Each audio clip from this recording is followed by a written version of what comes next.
Com a bússola do Evangelho, sabemos perfeitamente onde se localizam o bem e o mal, razão porque, dispondo todos nós do leme da vontade, o problema de sintonia corre por nossa conta.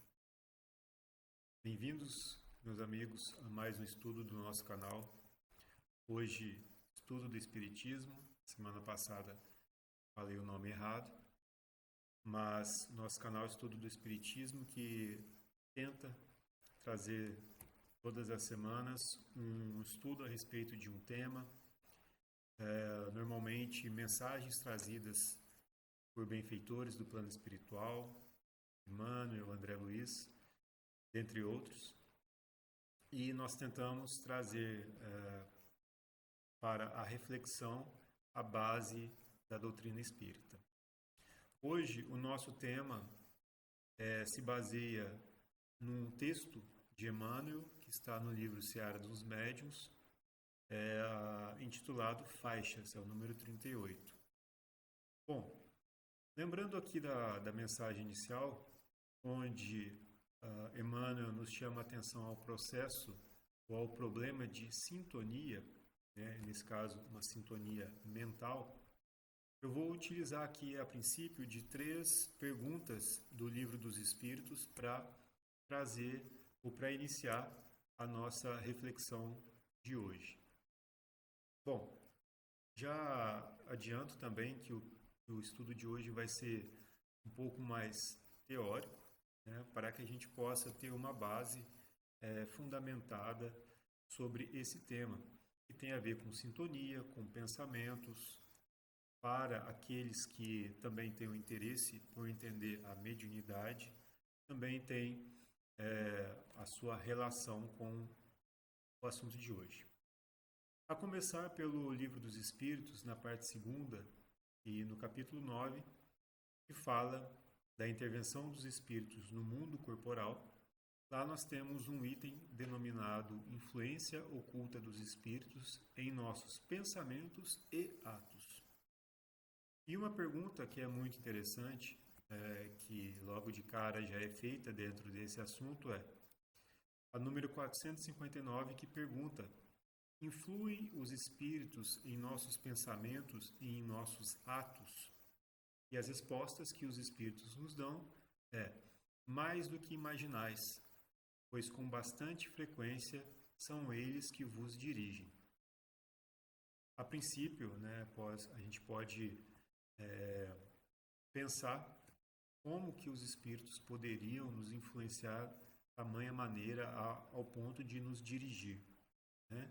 Lembrando que esse processo de sintonia, né, é que nos deve ser tomado a atenção, e é esse o propósito desse estudo de hoje, né, de chamar a atenção para esse processo do pensamento, né? Porque é por meio desse pensamento que os espíritos vão, de alguma forma, nos influenciar. Dentro do Livro dos Espíritos, a propósito, o Allan Kardec, ele coloca, aliás, os espíritos, de forma geral, colocam nas suas respostas que apenas os, digamos assim, os maus espíritos, ou, melhor palavra, né, os espíritos menos esclarecidos, são eles que nos influenciam, porque eles nos forçam, digamos assim, a alguma coisa, ou seja, eles querem impor a vontade deles de alguma forma sobre os nossos atos e pensamentos. Ou seja, eles não respeitam o nosso, a nossa escolha, né, e tentam modificá-la de acordo com os seus interesses. Ao contrário dos bons espíritos, que sempre respeitam a nossa vontade, apesar de eles trazerem sempre conselhos, boas sugestões, bons pensamentos. Nós ficamos sempre como os responsáveis por tomar qual das decisões ou dos caminhos que nos são mostrados. Na pergunta 460, interessante também, porque nós podemos pensar assim, como que eu vou ter uma noção de que se esses pensamentos são meus ou são de outros espíritos, né? Como que eu posso ter uma noção sobre essa influência? E por isso Allan Kardec pergunta na 460, de par com os pensamentos que não são próprios, outros haverá que nos sejam sugeridos? E aí os espíritos respondem: vossa alma é o espírito que pensa. Não ignorais que muitos pensamentos que vos acodem a um tempo sobre o mesmo assunto, e não raro, contrários uns dos outros.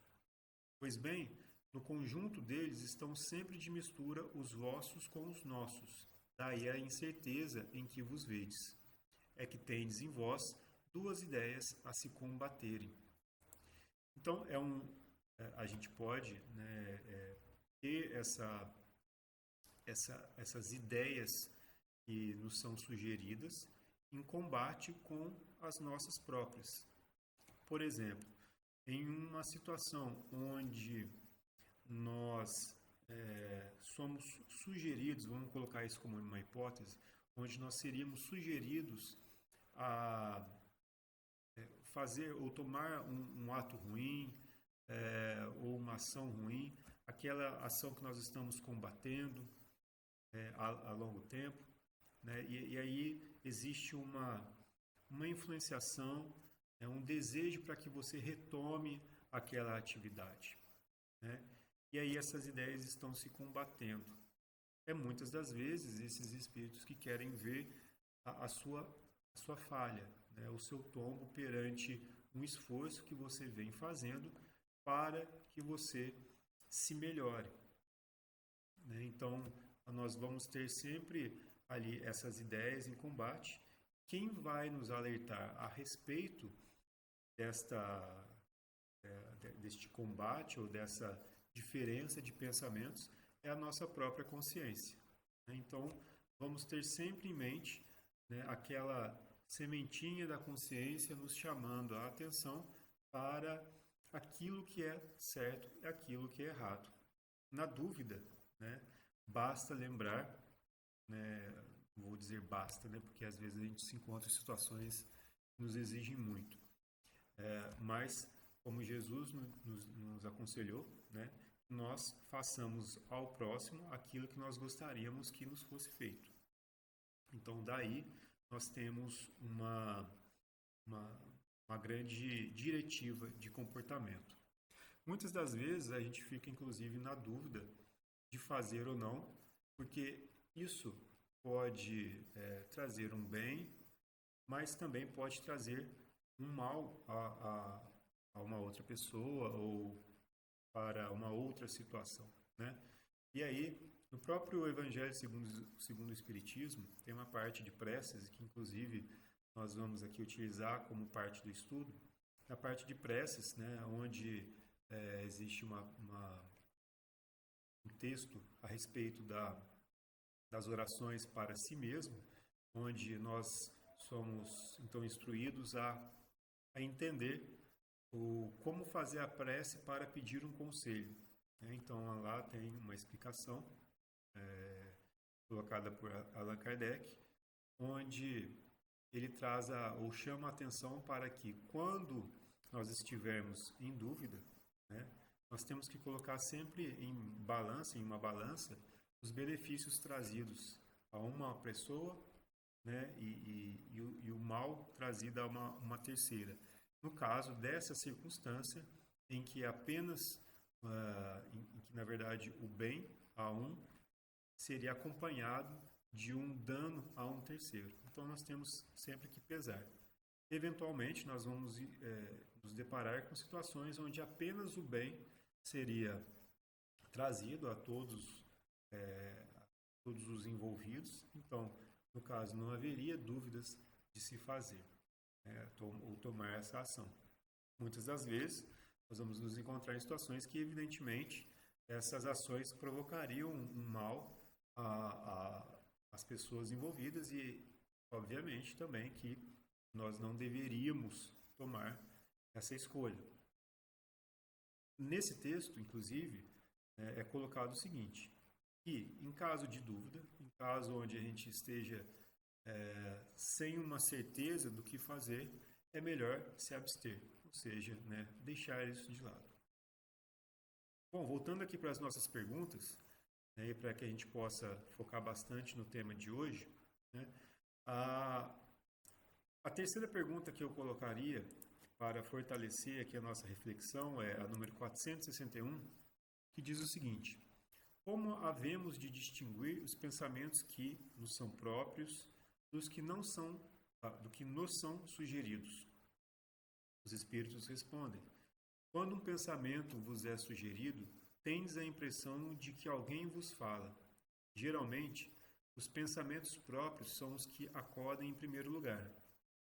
Mas, afinal, não vos é de grande interesse estabelecer essa distinção. Muitas vezes é útil que não saibais fazê-la. Não a fazendo, obra o homem com mais liberdade. Se decide pelo bem, é voluntariamente que o pratica. Se toma um mau caminho, maior será a sua responsabilidade. Ou seja, o que a resposta quer dizer? Nós não estamos livres das influenciações, né, para uma decisão negativa ou para um ato negativo, e também nós não estamos desacompanhados de sugestões positivas para que a gente possa fazer o bem. Mas, em se tratando de reconhecer a fonte desses pensamentos, porque nós vamos estar, então, nesse caso, com ideias se combatendo e nós não teríamos a certeza se essas ideias são nossas ou de outros, né?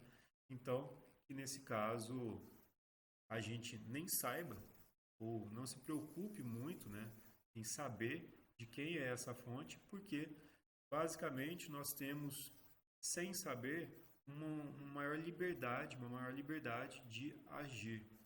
Então nós temos mais liberdade para tomar as nossas decisões e, consequentemente, nós teremos mais responsabilidade perante os resultados que nós obtivermos a partir das nossas escolhas. No caso, por exemplo, se nós tivermos sempre alguém para nos trazer a ideia daquilo que deveria ser feito, né, ostensivamente, então nós perderíamos muito da nossa liberdade e também do mérito das nossas próprias escolhas. Mesmo assim, mesmo nós não tendo essa ideia de quem nos sugere, nós temos sempre alguém para nos aconselhar, alguém para nos intuir positivamente, né? Nós temos os nossos anjos guardiões e nós temos também esse anjo guardião como sendo nosso guia primário, né? E também temos os nossos guias, digamos assim, secundários, como a própria obra de Kardec comenta, que são espíritos que nos cercam, que nos intuem, que nos guiam pela nossa vida, que nos acompanham durante toda a vida e que continuam, muitas das vezes, nos acompanhando em outras encarnações ou mesmo no plano espiritual. Então, é muito consolador também saber que nós temos essa possibilidade de intuições positivas, de ter um contato com alguém que seja tão elevado, que vai sempre nos trazer para o bom caminho, que vai nos acolher com seus conselhos, com as suas palavras de consolação e de esperança quando nós estivermos passando por momentos mais difíceis, né? Bom, diante dessa questão da influenciação, né, e que nós então temos os nossos pensamentos e atos sendo influenciados por espíritos, e que muitas das vezes nós nem sabemos se são nossos ou se são de outros espíritos, né? Como que isso é possível? Então é interessante da doutrina espírita porque ela explica tudo para a gente, né? Como que é possível um espírito influenciar a gente? E aí eu vou trazer aqui do Evangelho segundo o Espiritismo, lá do capítulo 27, Pedi e obtereis, onde temos o item ação da prece e transmissão do pensamento. Lá no item 10 é colocado o seguinte: para apreendermos o que ocorre em tal circunstância, né, ou seja, dessa transmissão do pensamento, precisamos conceber-nos mergulhados no fluido universal que ocupa o espaço, todos os seres encarnados e desencarnados, tal qual nos achamos nesse momento, nesse mundo, dentro da atmosfera. Ou seja, nós estamos mergulhados dentro do fluido universal. E aí, Allan Kardec explica na sequência. Esse fluido recebe da vontade uma impulsão. Ele é o veículo do pensamento, como o ar é o do som, com a diferença de que as vibrações do ar são circunscritas, ao passo de que ao fluido universal elas se estendem ao infinito. Dirigido, pois, o pensamento para um ser qualquer, na Terra ou no espaço, de encarnado para desencarnado ou vice-versa, uma corrente fluídica se estabelece entre um e outro, transmitindo de um ao outro pensamento, como o ar transmite o som. Muito interessante esse apontamento, porque traz para a gente uma ideia de que os nossos pensamentos, as nossas preces, são escutadas ou podem ser escutadas pelo ser ao qual nós nos dirigimos. Da mesma forma que também nós, à distância, podemos receber estas influências. Existe um livro do André Luiz, que é Mecanismos da Mediunidade, que fala bastante a respeito desse assunto, né? Sobre ondas, sobre o pensamento e a propagação do pensamento, bem como outros conceitos, inclusive associados à parte da engenharia elétrica, muito interessante para quem gosta do assunto. Então fica a dica para esse livro, Mecanismos da Mediunidade, do André Luiz, psicografado por Chico Xavier e que pertence à série da vida no mundo espiritual. Uma série muito boa. Inclusive, eu vou utilizar de um dos livros dessa série, nos domínios da mediunidade, para enriquecer um pouco o estudo aqui de hoje. Lá no livro Nos Domínios da Mediunidade, no capítulo 5, o André Luiz comenta a respeito das ondas mentais. Ele fala da assimilação das correntes mentais, é o nome do capítulo. Ele fala o seguinte: compreendia a respeito da onda mental, que somos naturalmente vítimas ou beneficiários de nossas próprias criações, segundo as correntes mentais que projetamos, escravizando-nos a compromissos com a retaguarda de nossas experiências ou libertando-nos para a vanguarda do progresso, conforme nossas deliberações e atividades, em harmonia ou em desarmonia com as leis eternas.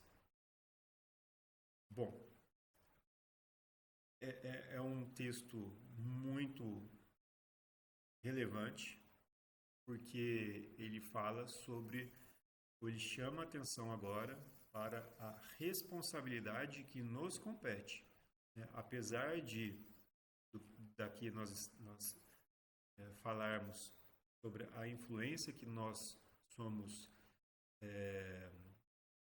recebemos, aqui ele está falando que nós somos tanto vítimas quanto beneficiários das nossas próprias criações e, portanto, chama a atenção para a nossa responsabilidade perante esse contexto. Porque nós projetamos as nossas ondas mentais que vão, então, permitir que nós assimilemos coisas positivas ou coisas negativas. Nós, então, somos como se fosse mentes projetando e recebendo em determinadas frequências. E aí, dessas consequências ou dessas ligações, nós teremos as consequências relativas ao que nós nos ligamos, ao que nós nos sintonizamos. Portanto, devemos nos preocupar com aquilo que nós assimilamos como pensamento, como correntes mentais, aquilo que nós emitimos e aquilo que nós captamos. Vamos abordar esse tema, então, para ficar mais claro, utilizando de outra pergunta do Livro dos Espíritos. Porque o Allan Kardec, em toda a sua coerência de perguntas e o seu estudo minucioso, ele respondia a todas as perguntas que nós, enquanto lemos o livro, poderíamos nos imaginar fazendo.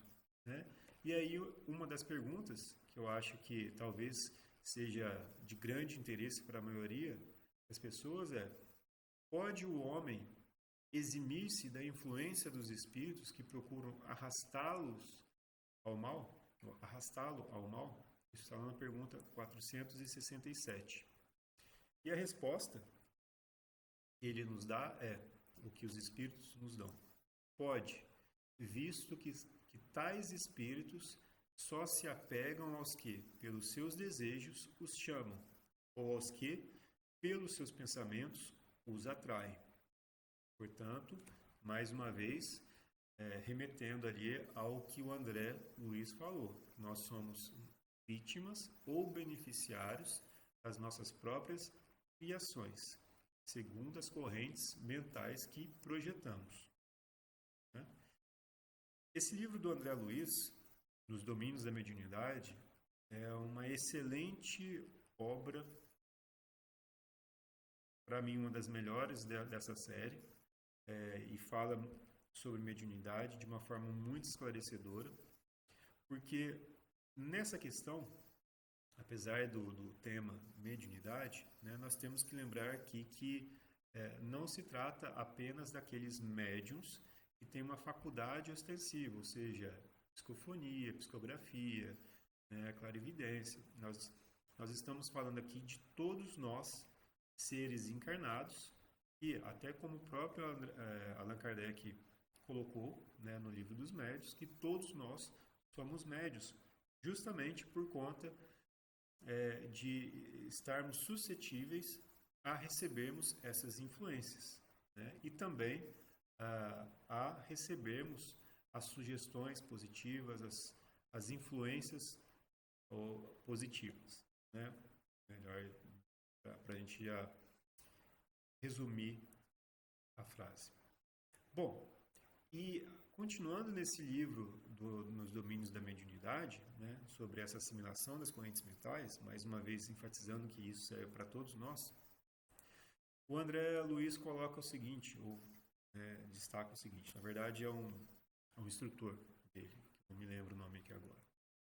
Possuímos uma vida mental quase sempre parasitária. Isso é muito importante para todos nós. Possuímos uma vida mental quase sempre parasitária, de vez que ocultamos a onda de pensamento que nos é própria para refletir e agir com os preconceitos consagrados ou com a pragmática dos costumes pré-estabelecidos, que são cristalizações mentais no tempo, ou com as modas do dia e as opiniões dos afeiçoados que constituem fácil acomodação com menor esforço. Aqui a gente tem que fazer uma reflexão, não tem como, se a gente para pensar no nosso dia a dia, o que eu estou pensando? Quais são as minhas conexões mentais que eu procuro estabelecer diariamente? Porque essa questão exige um esforço de monitoramento, digamos assim, muito grande. Porque se você para pensar, se você não tem a disciplina, se você não costuma restringir os seus pensamentos, vigiar os seus pensamentos, você vai se pegar muitas vezes com a cabeça em outras coisas que não são positivas, né? E isso é todos nós, né? E nós precisamos fazer um exercício. É um exercício diário que exige disciplina, que nos exige uma atenção total, nos exige estarmos atentos a todos esses pensamentos que nós emitimos e que nos chegam.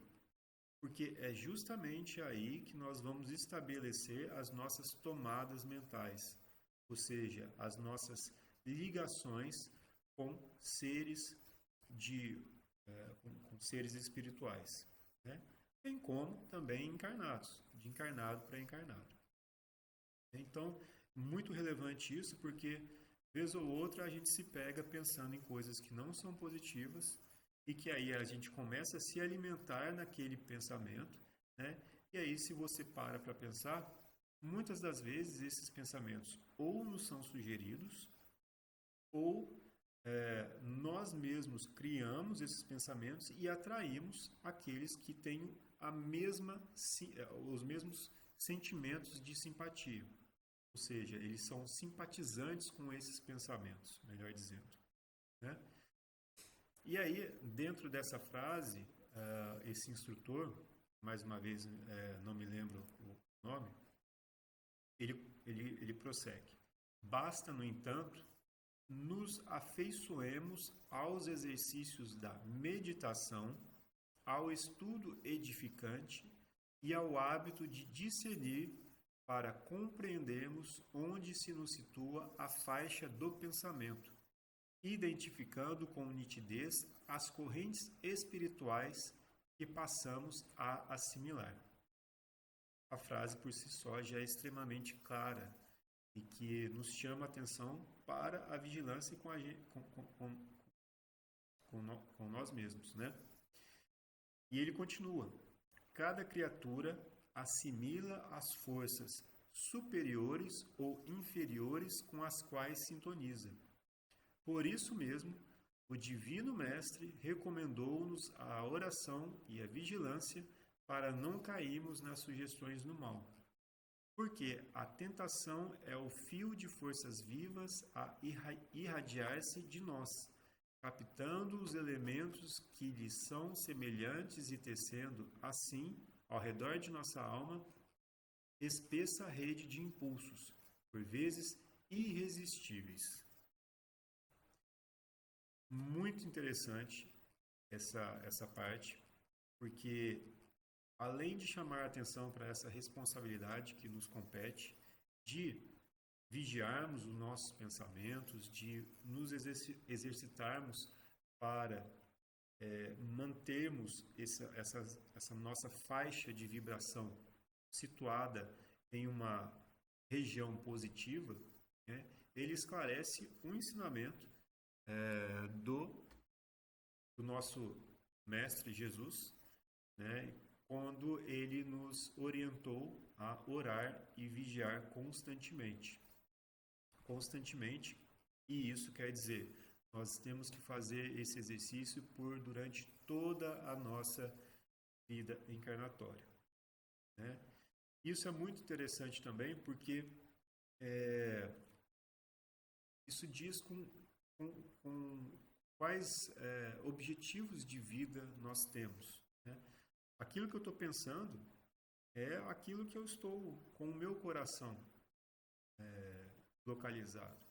Se eu estou pensando em coisas negativas, né, o meu coração está ali, pensando nessas coisas negativas, né, o meu espírito. Mas, se eu estou pensando em coisas positivas, eu também estou buscando essas coisas positivas. É ali que eu estou. E não basta apenas se preocupar também, digamos assim, com o pensamento de uma forma passiva, né? Ou seja, de querer simplesmente tentar domar esses pensamentos sem nenhum tipo de ação palpável, né? Por isso, na questão 469, o Allan Kardec pergunta o seguinte: por que meio podemos neutralizar a influência dos maus espíritos? Ele fala o seguinte: praticando o bem e pondo em Deus toda a vossa confiança. Assim, repelireis a influência dos espíritos inferiores e aniquilareis o império que desejam ter sobre vós. Guardai-vos de atender às sugestões dos espíritos que vos suscitam maus pensamentos, que sopram a discórdia entre vós outros e que vos insuflam as paixões más. Desconfiai especialmente dos que vos exaltam o orgulho, pois que esses vos assaltam pelo lado fraco. Essa é a razão porque Jesus, na oração dominical, vos ensinou a dizer: Senhor, não nos deixeis cair em tentação, mas livrai-nos do mal. Uma resposta completa, porque nos chama a atenção não apenas para um exercício, digamos, passivo, onde nós teríamos que simplesmente nos exercitar a pensar em coisas positivas. Né? Isso também é importante. Obviamente, é o que nós estamos estudando. Tanto é que acabamos de ler que nós precisamos fazer exercícios de meditação, estudos edificantes, né? Ter o hábito de discernir quais são esses pensamentos que nós estamos emitindo e que nós estamos recebendo, ou seja, que nós compreendamos onde situa a nossa faixa de pensamento. Mas a ação no bem, praticando o bem, né, isso nos ajuda também muito a refletir quais são as nossas fraquezas, quais são as nossas mazelas, quais são as características que eu nem mesmo às vezes tenho noção, consciência de que eu irradio, né, como sendo as nossas características espirituais centrais, aqueles pensamentos que eu irradio constantemente, né? Ou seja, posso ter sentimentos de inveja, de ciúmes, de orgulho, de egoísmo, enfim. Quando nós praticamos o bem, quando nós estamos em busca dessa melhoria através da prática, muitas das vezes essas ações que nós estamos praticando, elas nos ensinam quais são as nossas mazelas. Além disso, é uma forma de nós afastarmos os maus espíritos e atrairmos a benevolência e a companhia dos bons espíritos. Portanto, por isso que eles falam, né, que praticar o bem e colocar em Deus a nossa confiança é o grande meio que nós podemos neutralizar a influência dos maus espíritos. Para terminar, já que nosso estudo está ficando um pouco longo, eu vou colocar aqui, ou vou comentar sobre uma parte também, como eu disse, lá do Evangelho segundo o Espiritismo, do capítulo 28, da coletânea de preces espíritas, preces por aquele mesmo que ora, que nesse caso é para afastar os maus espíritos. E ele coloca, né, uma parte aqui primeiro do Evangelho de São Mateus, do capítulo 23, versículos 25 a 28, eu não estou enganado. Bom, o que está escrito nesses versículos? Ai de vós, escribas e fariseus hipócritas, limpais por fora o copo e o prato e estáis por dentro cheios de rapinas e impurezas. Fariseus cegos, limpai primeiramente o interior do copo e do prato, a fim de que também o exterior fique limpo. Ai de vós, escribas e fariseus hipócritas, que vos assemelhais a sepulcros branqueados, que por fora parecem belos aos olhos dos homens, mas que por dentro estão cheios de todas as espécies de podridões. Assim, pelo exterior, pareceis justos aos olhos dos homens, mas por dentro estáis cheios de hipocrisia e de iniquidades. Lá nessa parte do Evangelho segundo o Espiritismo, né, Allan Kardec nos coloca a seguinte explicação. Os maus espíritos somente procuram os lugares onde encontrem possibilidades de dar expansão à sua perversidade. Para os afastar, não basta pedir-lhes, nem mesmo ordenar-lhes que se vão. É preciso que o homem elimine de si o que os atrai. Os espíritos maus farejam as chagas da alma, como as moscas farejam as chagas do corpo. Assim, como se limpa o corpo para evitar a bicheira, também se deve limpar de suas impurezas a alma, para evitar os maus espíritos. Vivendo no mundo onde estes populam, nem sempre as boas qualidades do coração nos põem a salvo de suas tentativas. Dão, entretanto, forças para que lhe resistamos. E aí ele traz a prece. Mas o ensinamento é muito relevante, né? Por isso que o Evangelho segundo o Espiritismo é uma obra sensacional, uma obra consoladora, nos dá a possibilidade de compreensão de coisas que estão ali dentro do Evangelho que às vezes para nós é muito difícil de compreender ainda, né? Então, ele nos esclarece muito, e como, ao contrário do que muitas pessoas pensam, né, não se trata de um novo Evangelho, né, por conta do nome, está escrito, o Evangelho segundo o Espiritismo. Não, são entendimentos, ou nos traz entendimentos, né, explicações, nos traz um roteiro com base no que Jesus trouxe. Tá lá, é o Evangelho de Jesus. E no Evangelho segundo o Espiritismo, nós temos várias das explicações a respeito das passagens morais daquilo que Jesus trouxe. Então, de uma forma lógica, de uma forma racional, de uma forma que seja palpável para todos nós, e por isso é tão consolador, porque a gente entende, né?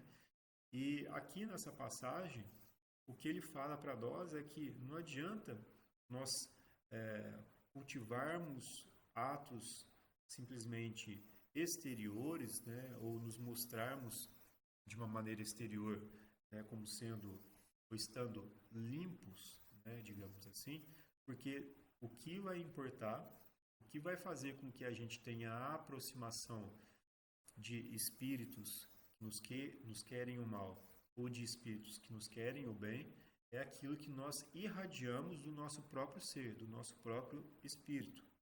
E aí, uma das manifestações do espírito, né, é o seu pensamento. Então, nós temos que nos atentar àquilo que nós estamos pensando, aquilo que nós estamos recebendo e emitindo, ou seja, as nossas correntes mentais.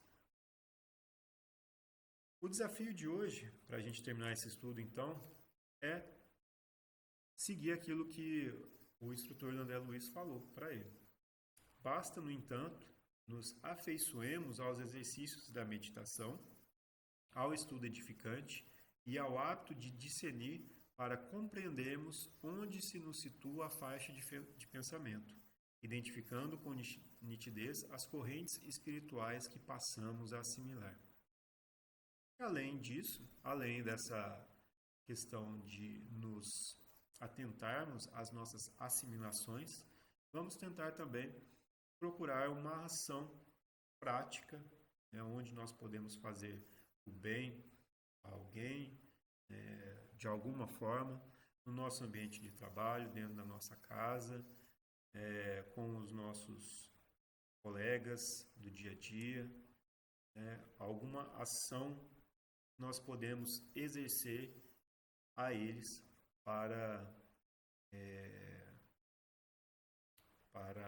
melhorar o nosso ambiente, digamos assim. Às vezes é aí que a gente tem um maior grau de dificuldade, porque nós temos que lidar muitas vezes com espíritos de diversos pensamentos, de diversas vibrações, e aí a gente precisa exercitar a tolerância, a paciência, né? Nós temos que nos preocuparmos com a nossa humildade e não sermos vaidosos, não sermos egoístas. E é aí que nós começamos a descobrir as nossas mazelas mais íntimas. E é esse que é o objetivo, né? O objetivo é que a gente se descubra, o objetivo é que a gente possa, através dessas ações, dessa disciplina de avaliar os pensamentos, fazer os exercícios, os estudos e as ações do bem, para que a gente possa fazer essa cirurgia moral, onde nós vamos nos mudar de dentro para fora e não simplesmente algo exterior que não nos vá trazer nada de bom. A ideia é que a gente mude, que a gente se reconheça por dentro e que a gente possa se transformar, né? E nisso nós vamos nos reconhecendo como tendo várias questões a serem melhoradas. E essa é o grande propósito da nossa vida. Nós possamos, então, nos melhorarmos a cada dia através desses exercícios, através desses estudos maravilhosos. Muito obrigado por nos acompanharem e até a próxima.